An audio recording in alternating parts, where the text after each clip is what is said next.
తెలివైన పక్షులు. ఒక అడవిలో ఒక పక్షుల గుంపు నివసిస్తూ ఉండేది. ఆ పక్షుల గుంపు ఆహారాన్ని వెతుక్కుంటూ ప్రతిరోజు చాలా దూరం ఎగురుతూ ఉండేవి. ఒకరోజు ఆహారం కోసం చాలా దూరం ఎగిరి ఎగిరి ఆకలితో బాగా అలసిపోయాయి. దారిలో ఆ పక్షుల గుంపుకి ఒక మర్రి చెట్టు కింద కొన్ని బియ్యపు గింజలు కనిపించాయి. అప్పుడవి సంతోషంగా ఆ బియ్యాన్ని తినడం మొదలుపెట్టాయి. అకస్మాత్తుగా అవి తాము ఒక వలలో చిక్కుకున్నామని, కదలలేని పరిస్థితిలో ఉన్నామని తెలుసుకున్నాయి. అప్పుడు పక్షుల రాజుకు ఒక ఉపాయం తట్టింది.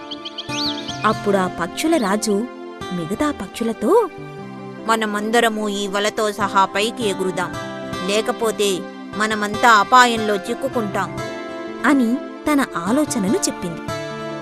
అప్పుడా పక్షులన్నీ కలిసి తమతో పాటు వలను కూడా పైకెత్తుకుని ఎగరడం మొదలుపెట్టాయి. ఆ పక్షులన్నింటినీ వలవేసి పట్టుకోవాలనుకున్న వేటగాడు ఇది చూసి ఆశ్చర్యపోయాడు.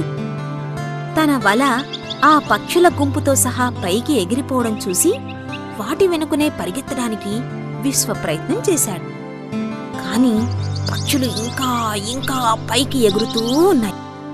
అవి అలా ఎగిరి ఎగిరి నదులు, పర్వతాలు దాటి చివరికి ఒక కొండ మీదకు చేరాయి. పక్షిరాజు తన స్నేహితుణ్ణి బయటకు రమ్మని పిలిచింది. వెంటనే ఒక చిట్టెలుక ఒక రంధ్రంలోంచి బయటకు తొంగి చూసింది. అప్పుడు పక్షిరాజు, ప్రియమైన మిత్రమా, మేము ఒక వలలో చిక్కుకొని ఆపదలో ఉన్నాం. నువ్వొక్కడివే మమ్మల్ని రక్షించగలవు. మాకు సహాయం చేస్తావా అని అడిగింది. అప్పుడు, మీకు సహాయం చేయడానికి నేనెంతో సంతోషిస్తాను. నా పదునైన దంతాలతో ఈ వలను కొరికి మిమ్మల్ని రక్షిస్తాను అని చిట్టెలుక ఎంతో వినయంగా చెప్పింది.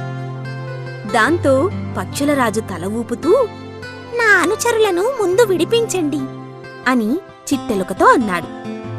చిట్టెలుక రాజుగారికి తన అనుచరుల మీదున్న అభిమానానికి సంతోషించి తన పదునైన దంతాలతో వలను కొరకడం మొదలుపెట్టి పక్షులన్నింటినీ ఆ వల నుంచి విడిపించింది.